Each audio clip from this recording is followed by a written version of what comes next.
এরকম চিপস নামের বস্তা ভরা বীজ যদি কেউ দেয়, এগুলা মাটিতে রাখবেন, হয় লাথি মেরে ফেলে দিবেন, আর না হলে এরকম করে ফাটাই ফেলে দিবেন। কেন জানেন? আমি একটু আপনাদের দেখাচ্ছি। এগুলো আবার দেখাস না, কোম্পানি আবার আমার নামে মামলা দেবে। আমি একটু আপনাদের দেখাই যে এগুলা কেন করবেন। হ্যাঁ, আমার পিঠের দিকটাতে আপনারা দেখতেছেন, কারণ এই যে প্যাকেট খুলে আমি বাইর করলাম। সাগর, গ্যাস লাইটটা করে, গ্যাস লাইটটা একটু দে। এই যে সৈকত একটু নিচু হ। এই বিষের প্যাকেটে লাথি মারছি দেখে আপনি হয়তো অখুশি হয়েছেন যে ভাই খাবারে লাথি মারলেন কেন। এটা খাবার না, এটা পয়জন। এই পয়জন দিনের পর দিন আপনার শরীরে ঢুকতেছে, আপনার বাচ্চার শরীরে ঢুকতেছে। সেই কারণে আপনার বাচ্চা, আপনি সবাই মিলে একটা দেশ পঙ্গুত্বে বরণ করতেছে। আমার বাচ্চাটা আলহামদুলিল্লাহ সুস্থ, একটুখানি সুস্থ হয়েছে, দোয়া করবেন। এই রকমের এক প্যাকেট চিপস নামের বিষ খেয়ে আমার বাচ্চাটা অসুস্থ হয়েছিল। কেন জানি আমি একটা ইউটিউব ভিডিওতে দেখলাম, দেখে আমার যেন মনে হলো যে আমিও একটু চেষ্টা করে দেখি। একটু আগে আমি লাথি মেরে একটা ফাটায়া দেখলাম যে আসলে ঘটনা সত্যি। একটুখানি আমি আগুন দিচ্ছি, এতে দেখেন, কারণ গ্যাস থাকে এর ভিতরে। এই চিপস নামের বিষটা ভালো করে মুসমুসে রাখার জন্য গ্যাস থাকে, এবং সেটা কি পরিমাণ জ্বলতেছে একটু দেখেন। আপনি একটু দেখেন।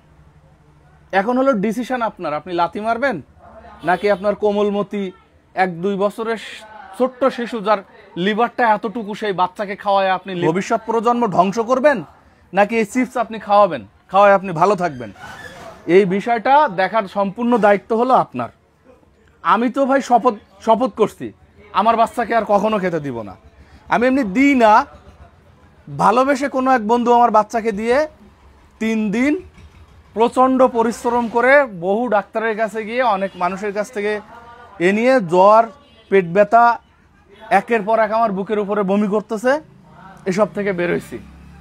দয়া করে আপনি যদি আপনার ছোট্ট শিশুর ভালো চান, এই বিষ ওদেরকে আর খাওয়ায়েন না। একটা খাবার কিভাবে এরকম করে জ্বলতে পারে, একেবারে কিভাবে এরকম করে একটা খাবার জ্বলতে পারে? এটা আলুর চিপস নাম দিছে, এখানে আলু কোথায়?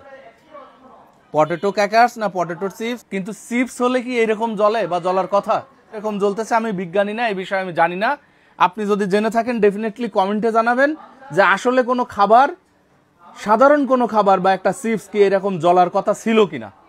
একটা চিপস কখনো এরকম আগুন ধরে জ্বলার কথা ছিল কিনা আপনি কমেন্টে জানাবেন, এবং সেই সাথে এই ভিডিওটা শেয়ার করে সকলের কাছে ছড়িয়ে দিবেন, যেন আমার ছোট্ট সোনামণি যেভাবে এই চিপস খেয়ে অসুস্থ হয়েছিল, এরকমের অসুস্থ কেউ আর না হয়।